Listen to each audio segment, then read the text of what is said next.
Halo teman-teman semua, semoga dalam keadaan sehat. Saya Fajar Adi Marianto. Saat ini alhamdulillah saya mendapatkan kesempatan untuk tugas belajar di Universitas Indonesia. Dan saya mengambil program studi teknik mesin dengan peminatan konversi dan konservasi energi. Video ini saya buat sebagai pemenuhan tugas mata kuliah komputasi teknik yang diampu oleh Dr. Ahmad Indra Siswantara atau yang kami akrab panggil Padai.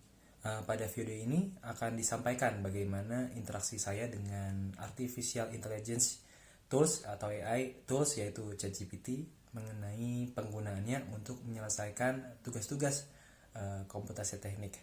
Sekaligus saya juga akan menyampaikan sebuah kerangka rumusan mengenai tugas besar dalam mata kuliah komputasi teknik ini. Selamat menyaksikan.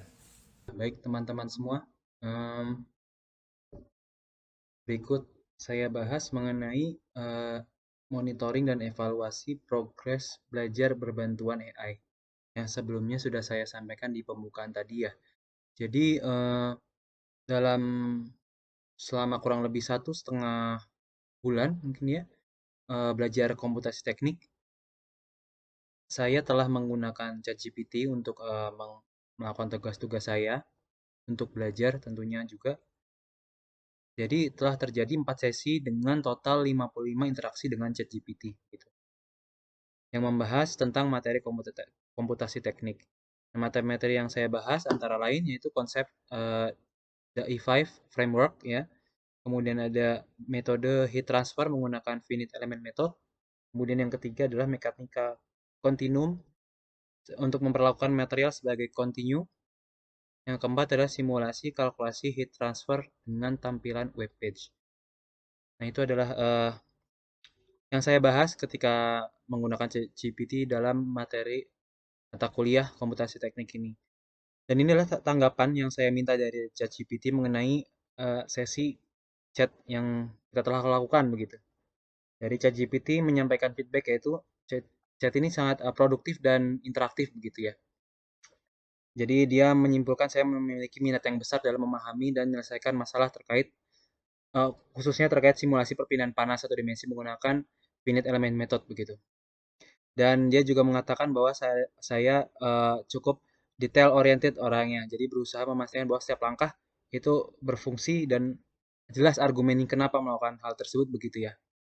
Nah, baik, jadi dari total interaksi yang bagi saya cukup banyak, sebenarnya paling banyak adalah mengenai finite element method, yaitu itu tugas dari Padai begitu ya. Jadi kita lihat salah satu tugas saya mengenai finite element method, yaitu tugas kedua. Jadi saya mempunyai sebuah kasus di mana FEM ini di diterapkan ya pada analisa heat transfer pada sebuah material plywood ya atau multiplex dengan ketebalan 20 mm. Kemudian dia terpapar udara dalam memiliki suhu sebesar 17 derajat dan suhu lingkungan atau suhu luarnya adalah 30 derajat. Dari sini saya minta untuk ChatGPT menyelesaikan kasus seperti ini menggunakan finite element method satu dimensi begitu. Nah, ini adalah hasil yang saya tulis di Wikipedia saya. Kemudian seluruh rumus-rumus ini saya dapat hasil interaksi yang detail dengan ChatGPT begitu. Pertama dari rumus-rumus persamaan panasnya, perpindahan panas konduktif, kemudian bagaimana ternyata dia memerlukan sebuah matriks ya, namanya matriks kekakuan untuk elemen lokal itu yang KE di sini.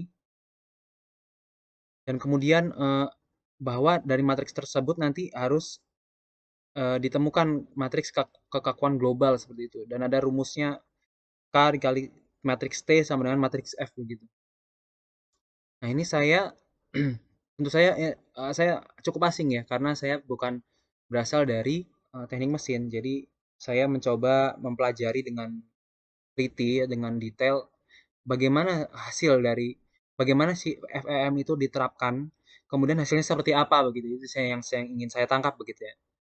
Nah, di sini saya mencoba berinteraksi secara detail satu persatu bagaimana dia bisa mendapatkan rumus itu, kemudian kenapa angkanya segitu begitu. Nah, di sini ternyata ada matriks kekakuan global. Ini contohnya ya, misalnya yang K ini, K besar ini ternyata adalah isinya dari matriks kekakuan elemen lokal ini KE1, KE2 yang ditempatkan pada matriks seperti itu gitu. Nah, ini saya dapatkan dari hasil interaksi yang berulang-ulang dan terus-menerus ya, karena ChatGPT merupakan alat yang luar biasa untuk membantu kita dalam menyelesaikan masalah atau belajar begitu ya. Namun kembali lagi, ChatGPT merupakan eh, robot ya, atau alat bantu yang tentunya bisa membuat kesalahan yang bahkan ChatGPT-nya pun di bagian bawahnya kolom chatnya itu bahwa menyatakan ChatGPT bisa membuat kesalahan gitu. Kita kita perlu mengecek lagi. Nah, ini adalah cuplikan eh, chat saya dengan ChatGPT, interaksi saya dengan ChatGPT. Nah, ini kan ini kasus yang saya sampaikan tadi penggunaan FVM begitu. Kemudian nah ini rumus-rumusnya. Kemudian saya tanya apa ini langkah 7 detailkan gitu karena saya kurang paham waktu itu. Itu dia sampaikan bagaimana tahapannya untuk mendapatkan kekayaan global dengan dari kekayaan elemen KE ya itu. Nah, inilah yang menyebabkan interaksi saya sangat banyak ya. Di sini saya berusaha mendapatkan argumen atau alasan yang jelas dari setiap langkah yang diberikan oleh ChatGPT begitu. Nah, kurang lebih seperti itu. Kemudian kembali lagi ke halaman evaluasi tadi ya. Kemudian dari ChatGPT juga memberikan saran kepada saya bahwa saya diminta untuk mempelajari hal dasar ya mengenai apa FVM ini gitu. Jadi supaya saya lebih mendalami dan dia juga saya sudah sampaikan bahwa saya bukan basicnya bukan dari teknik mesin begitu. Nah, kemudian dia juga menyarankan untuk pelajari tentang prinsip pembentukan elemen kekakuan, kemudian penerapan metode ini untuk kasus-kasus multidimensi gitu, tidak hanya satu dimensi dan tiga dimensi. Kemudian belajar menggunakan menggunakan software seperti MATLAB atau ANSYS gitu untuk simulasi yang lebih besar. Ya kurang lebih seperti itu untuk monitoring dan evaluasi progres belajar saya dengan bantuan AI ya untuk komputasi teknik ini. Dan saya juga sekaligus ingin menyampaikan tugas besar ya dari PADAI yang dia coba apa meminta kami untuk rumusannya dulu begitu ya. Nah, jadi berikut ya rumusan tugas besar saya. Nah, untuk tugas besar ini saya coba mengaitkan pembahasannya dengan topik tesis saya gitu ya. Yang saya sudah berdiskusi sebelumnya dengan dosen pembimbing saya. Jadi saya ingin fokus pada desain dan pembuatan prototipe growth chamber untuk inkubasi jamur tiram. Jadi prototipe ini akan dilengkapi dengan sistem HVAC, heating, ventilation, and air conditioning untuk mengontrol kondisi lingkungan atau iklim mikro secara optimal dan akurat begitu ya. Karena sudah suatu keharusan sekarang itu ada di dalam teknik pengontrolan itu ada precision agriculture gitu ya, precision farming untuk agriculture gitu. Ini yang saya coba terapkan gitu. Apalagi jamur tiram saya lihat eh, masih sedikit untuk yang membahas kontrol secara akuratnya begitu ya. Apalagi menggunakan growth chamber seperti itu. Menggunakan sistem HVAC juga. Nah, sebagai bagian dari tugas ini saya akan menganalisis fenomena heat transfer antara suhu udara di dalam growth chamber dengan suhu lingkungan di luar, ya begitu ya. Yang terjadi melalui dinding chamber yang terbuat dari bahan multiplex. Jadi saya sebenarnya akan mencoba melakukan tugas yang sebelum sudah dilakukan, tapi kali ini lebih detail dan lebih baik begitu ya. Yang saya coba akan menganalisa ini secara mandiri begitu. Jadi analisis ini akan dilakukan menggunakan metode elemen hingga atau finite element method dalam satu dimensi ya. Ya, tugas besar ini mencakup perhitungan manual yang detail dan mendalam hingga menghasilkan sebuah produk berupa sebaran atau distribusi suhu pada dinding growth chamber. Jadi hasilnya nanti adalah sebuah distribusi suhu begitu ya.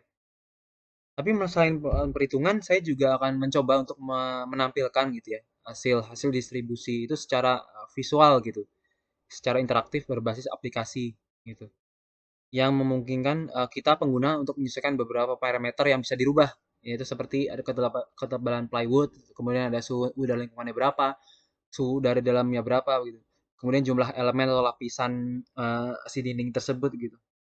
Itu bisa dirubah-rubah dan hasilnya juga bisa dilihat langsung begitu ya. Nah, ini seperti seperti yang saya sudah coba buat seperti ini gitu. Sini dengan tentunya dengan bantuan ChatGPT juga untuk untuk menyempurnakan tampilannya gitu ya. Ini seperti ketebalan plywoodnya gitu ya. Kemudian suhu luar, suhu dalam. Nah, ini kita bisa ganti misalnya 15 dengan lapisan 5 ini akan apa hasilnya akan muncul gitu ya.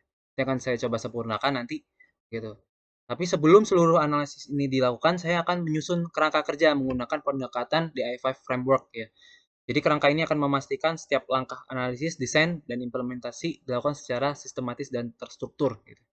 Jadi dengan tugas ini, saya juga berharap selain saya menyelesaikan dengan baik, saya juga berharap mendapatkan pemahaman yang lebih baik ya mengenai relevansi penerapan komputer teknik pada engineering atau pada studi ilmiah gitu ya yang saya lakukan ya, tesis untuk pengendalian iklim mikro di grow chamber untuk jamur tiram begitu.